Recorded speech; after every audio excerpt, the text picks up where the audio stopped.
several Republicans asked me to apologize. Well, I would like to apologize. I would like to apologize to the dead. And here's why. According to this study, health insurance and mortality in U.S. adults, which was published 2 weeks ago, 44,789 Americans die every year because they have no health insurance. I apologize to the dead and their families that we haven't voted sooner to end this Holocaust in America. That was Florida Democratic Congressman Alan Grayson's response to Republicans essentially telling them to stick it after they complained about him going to the House floor and saying the Republican health care plan was to die quickly.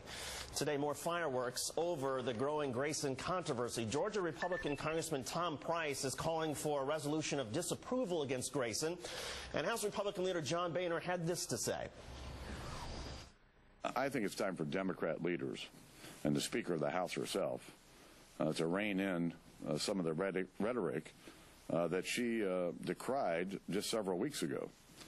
And if he's not going to apologize to the American people and to Republicans, as he should, really that's the Democrat leadership's responsibility to have a conversation with their own member.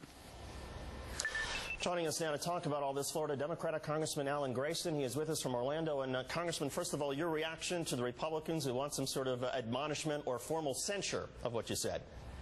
It's just another Republican hissy fit. Can't they talk about the issues? America so badly needs health care reform. Do they have to make the issue about me? It's been 72 hours since I gave that speech, and so far we've heard nothing from the Republicans explaining what they plan to do to keep Americans alive. There was a Republican in Florida who was on our air yesterday who complained not specifically about the statistics you cited, but about your use of the word Holocaust. Watch. Here's Adam Hasner.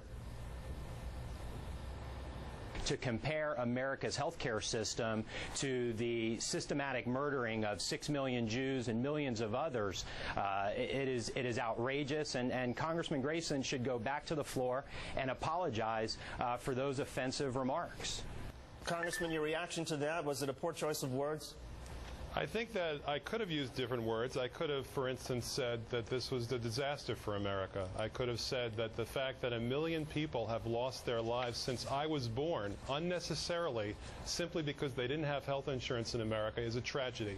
But listen, the words are not important. The lives are what's important.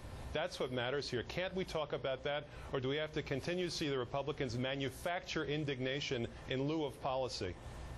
The Republicans still don't have any sort of a comprehensive health care plan. It doesn't appear that they're going to introduce one. What's your reaction to that? And then I've got a policy question for you on the other side of that answer. I think at this point we see the emperor has no clothes. It's been 72 hours since I said what I said.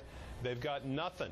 And America deserves more. They deserve better than nothing. They deserve a solution to their problems, whether it's health care, whether it's energy, whether it's jobs, whether it's the economy. We have to move ahead. And I've said to the Republicans over and over again, you can lead, you can follow, or you can get out of the way. Where do you stand if a health care bill comes before the House and maybe it's on final passage and it does not have a public option? Would you still vote for it? I will vote for any bill that saves lives and saves money. That's what this is all about.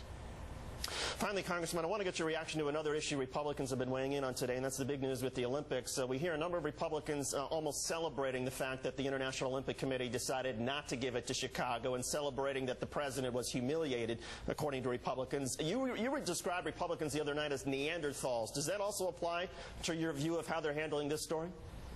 Well, sure. I mean, they've said now for months that they're willing to see Obama fail, even if it means America fails. And this is a perfect example of that.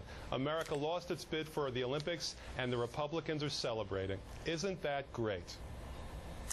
Congressman Alan Grayson, Democrat from Florida. And Congressman, thanks for coming on today. We appreciate it. Someone should remind them which team they're really on.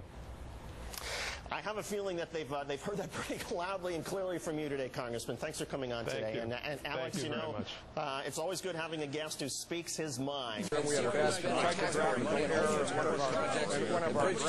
not a crook.